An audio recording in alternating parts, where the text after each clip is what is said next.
अगर मैं आपसे कहूं कि अब ओडीआई भी आईपीएल बन चुका है, क्योंकि इंडिया बनाम श्रीलंका के ओडीआई मैच के अंदर आपको इंडियन टीम से कम बल्कि आईपीएल की टीम से ज्यादा खेलते हुए दिखाई देंगे। क्योंकि कहा जा रहा है कि इंडिया बनाम श्रीलंका के मैच के अंदर जो शुरुआत में ही ओडीआई होने वाला इसी अगस्त में, उस अगस्त के अंदर ऐसे 3 खूंखार प्लेयर हैं जो बाहर हो चुके हैं। तो ऐसे 3 खूंखार शेर हैं जिनको कि अंदर लाया गया है।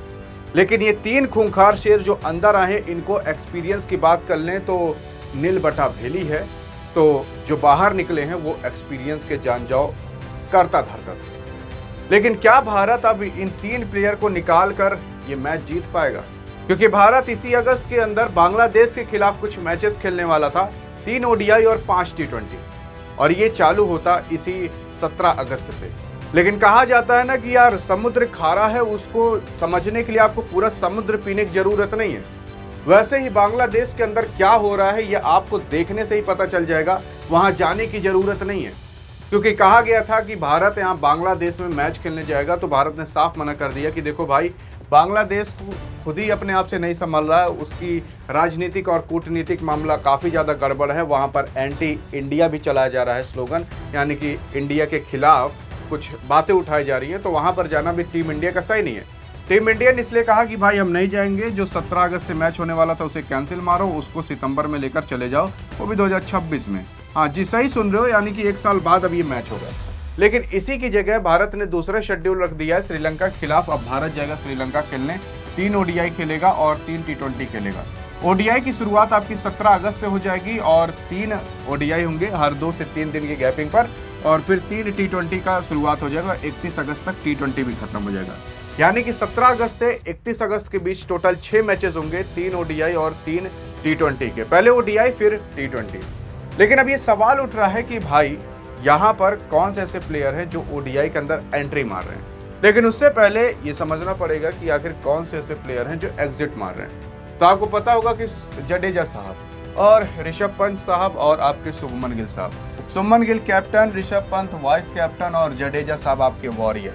असल में ये लोग इसलिए निकल रहे हैं क्योंकि बताया जा रहा है कि आईपीएल से लेकर अभी तक जडेजा, पंत और शुभमन गिल ये लोग लगातार मैचेस खेलते आ रहे हैं। आईपीएल में पूरा खेले, उसके बाद इंडिया की तरफ से कई सारे मैच खेले, अब टेस्ट भी खेल रहे हैं। तो अब अगर आप टेस्ट 1-1.5 महीने खेलते हो लगातार, तो इसका मतलब ये आपको कुछ समय का रेस्ट देना चाहिए। और इसी 4 अगस्त को ये टेस्ट भी खत्म होने वाला है।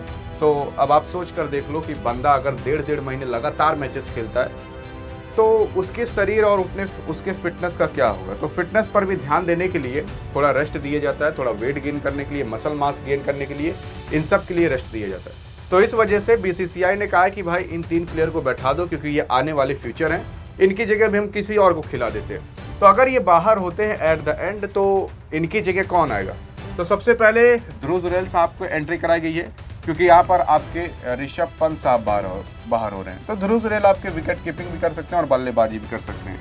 अब अगर शिवम दुबे को देख लिया जाए तो इनको भी बाहर किया जा रहा है। शिवम दुबे को बाहर इसलिए किया जा रहा है क्योंकि यहाँ पर आपके जडेजा साहब बाहर हो रहे हैं। तो जडेजा साहब एज ए स्पिनर काम करते थे, बैट्समैन भी। शिवम दुबे भी आपके एज ए स्पिनर और बैट्समैन के रूप में काम करते हैं। साई सुदर्शन को इसलिए रिप्लेस किया जा रहा है क्योंकि मतलब लाया जा रहा है क्योंकि यहाँ पर शुभमन गिल साहब बाहर हो रहे हैं, तो उनकी जगह बैटिंग के अंदर ये ले सकते हैं। खैर अगर देख लिया जाए तो टेस्ट के अंदर ये कुछ भी नहीं अपना बेड़ा पार कर पाए थे। देखते हैं ओडीआई के अंदर क्या कर पाते हैं। इसके अंदर अगर शुभमन गिल नहीं रहते तो आपके रोहित शर्मा कप्तान बनाए जाएंगे, क्योंकि अब ओडीआई के कप्तान शुभमन गिल बना दिए जा चुके हैं। अगर यहाँ पर आपके शुभमन गिल नहीं रहते तो इन्हीं को कप्तान बनाया जा सकता है। हालांकि वाइस कप्तान आपके श्रेयस अय्यर ही साहब रहेंगे, तो देखा जाएगा कि एट द एंड किसे कप्तान बनाया जाता है। लेकिन अभी ये भी कंफर्म नहीं है, क्या पता रोहित शर्मा खेले कि ना खेले।